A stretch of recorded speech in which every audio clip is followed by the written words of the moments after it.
Simpana etni rationariv sijaka.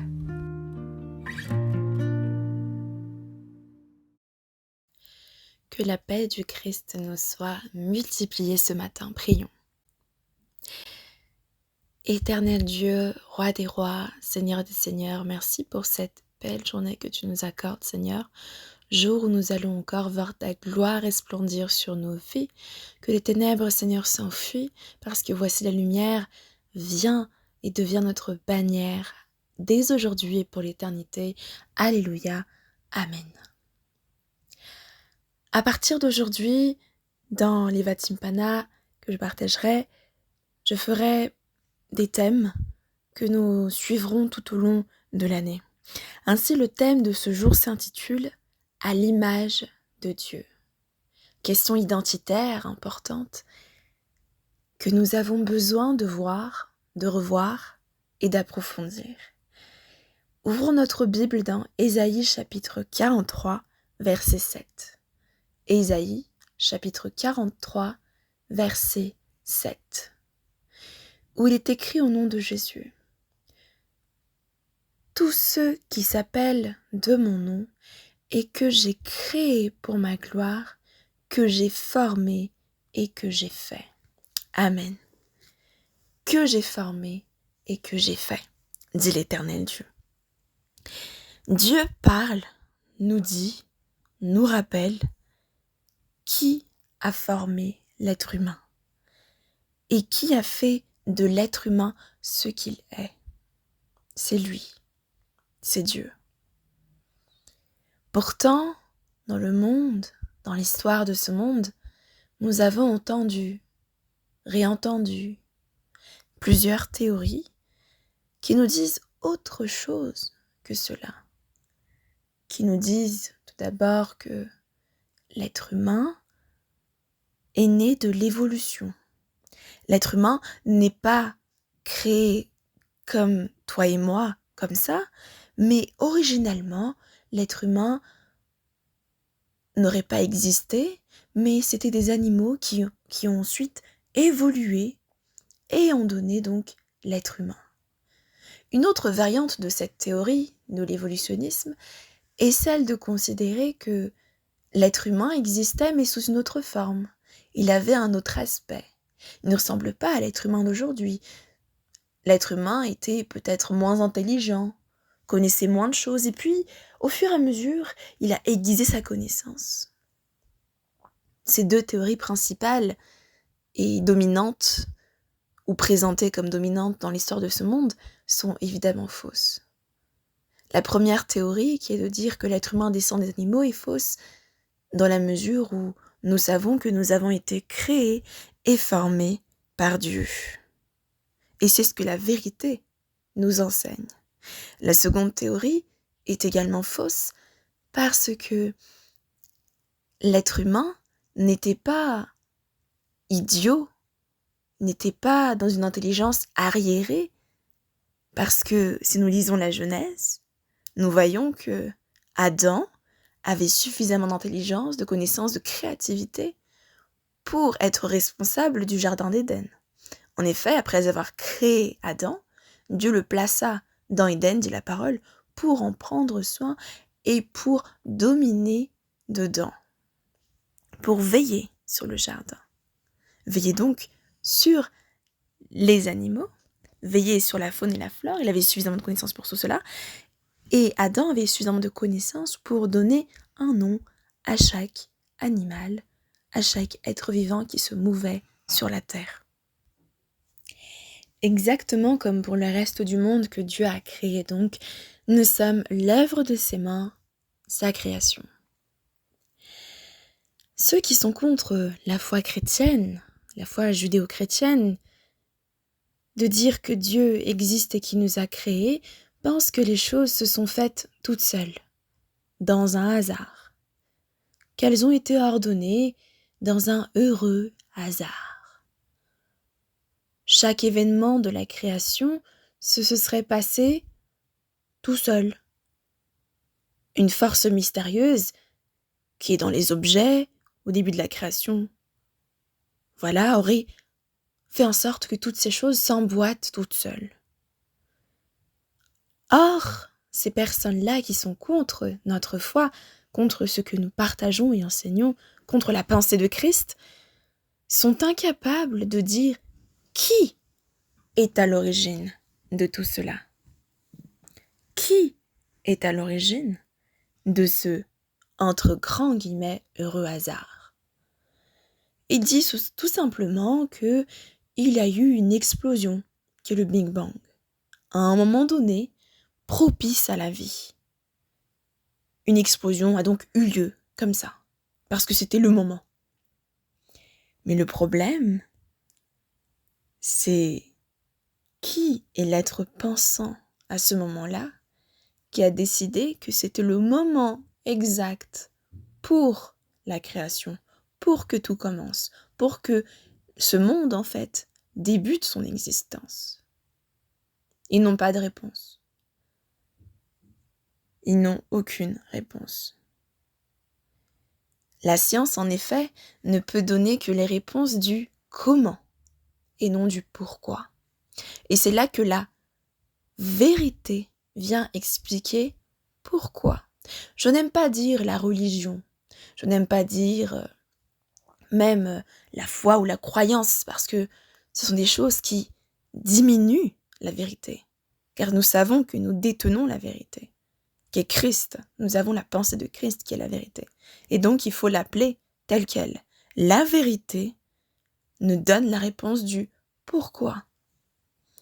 Pourquoi la vérité a été révélée? Pourquoi nous dit la vérité? Et là, nous revenons au livre de la Genèse, où Dieu nous donne les étapes de la création. Et là où on nous dit que l'être humain a été créé et formé par Dieu. L'être humain n'est pas né d'un hasard. L'être humain n'est pas né simplement d'une explosion et puis de plein de choses qui sont passées les uns à la suite des autres, de manière parfaite, sans que personne n'ait décidé de quoi que ce soit. L'être humain a été choisi d'exister par Dieu. Et parmi les étapes de la création qui finalement a dû être reconnue par les gens de ce monde, parce que contrairement à ce que le monde, ou la plupart des gens dans le monde nous enseignent, la parole de Dieu, la vérité, n'est pas contredite par la science. Au contraire, la science ne fait que confirmer ce qui est déjà révélé depuis des millénaires. En ce sens, Peter Stoner, qui est un scientifique, et scientifique qui à la base était un athée, ou un agnostique, a donné les 13 étapes de la création qui se trouvent dans la Bible. Et systématiquement, dans son ouvrage, il les confirme. Nous avons la création de l'univers physique, puis la création de la Terre, la création de la vie, la création de la lumière, le refroidissement de la Terre, le fait que la Terre soit recouverte d'eau, la formation des continents, la création de la végétation, l'apparition des sources de lumière dans le ciel, la création des poissons et autres animaux marins, la création des oiseaux, la création des mammifères, et enfin, la formation et la création de l'homme et de la femme. Genèse chapitre 1, verset 27. Il y avait une chance sur, et là je vous cite les chiffres, une chance sur 31, 135, 104, 000, 000, 000, 000, 000, 000, 000, et là ça doit être 1000 milliards, donc que Moïse ait eu raison de donner cet ordre-là que nous trouvons dans la Bible et que la science n'a fait que confirmer. Pourquoi ? Parce que Moïse est celui qui a rédigé la Genèse, et il y avait une seule chance, une seule possibilité, que Moïse ait eu raison pour toutes ces choses exactement dans cet ordre. Scientifiquement parlant, mentalement parlant, c'est juste impossible que Moïse ait trouvé ça tout seul. Impossible qu'au temps de Moïse, il ait pu même trouver tout ça tout seul. Même si la connaissance était présente, la connaissance égyptienne, Moïse était fils adoptif du pharaon, la connaissance des autres peuples autour de l'Égypte, même la connaissance de peuples qui étaient proches des enfants d'Israël, impossible que Moïse ait eu raison, si ce n'est la révélation de la vérité. Cela implique donc, chers amis en Christ, cela veut dire que la vérité a été révélée à Moïse, qui a rédigé davantage le fait que Dieu dise, que la vérité nous dise que l'être humain a été formé et créé par Dieu à son image, est quelque chose qui a été révélé aux ancêtres de Moïse. Ces choses ont été révélées au peuple de Dieu, qui a ensuite transmis de génération en génération, de manière orale, le récit de la création, et surtout ce point culminant, important de la création, qui est la dernière étape, la 13e étape, la formation de l'homme et de la femme. Après cela, Moïse donc a mis par écrit ce que Dieu avait révélé. La vérité est parvenue jusqu'à nous, chers chrétiens, aujourd'hui, en 2023. Et elle nous permet de savoir qui nous sommes et comment est-ce que nous sommes venus sur terre. Si Dieu dit qu'il nous a formés à son image, c'est que nous ne ressemblons pas aux animaux. C'est que nous ne descendons pas non plus des animaux. Et si nous avons quelques traits partagés avec les animaux, cela est tout à fait finalement normal, car nous avons le même créateur. Et si nous regardons, les mammifères et l'être humain ont été créés l'un après l'autre. Les mammifères d'abord, étape 12 de la création, et l'être humain en étape 13. Ainsi, notre ressemblance, ou notre fausse ressemblance, tout dépend de notre position, ne fait que confirmer qu'il y a un créateur et que c'est le même créateur. Mais notre spécificité, c'est que nous sommes faits à l'image de Dieu. À l'image de Dieu le Père, à l'image de Dieu le Fils, à l'image de Dieu le Saint-Esprit. Et voici ce que Dieu nous met à cœur comme révélation à travers ce message que peut-être nous avons déjà entendu ailleurs ou sous une autre forme, très certainement, ou simplement par notre propre lecture personnelle de la Bible. Voici ce que Dieu nous révèle et nous met à cœur.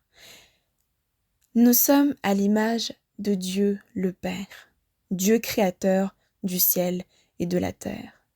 Dieu qui a aimé, tellement aimé l'être humain, qu'il a donné son Fils unique, afin que toute personne qui croit en son Fils unique, oint Messie et Sauveur, ne périsse point, mais puisse hériter de la vie éternelle.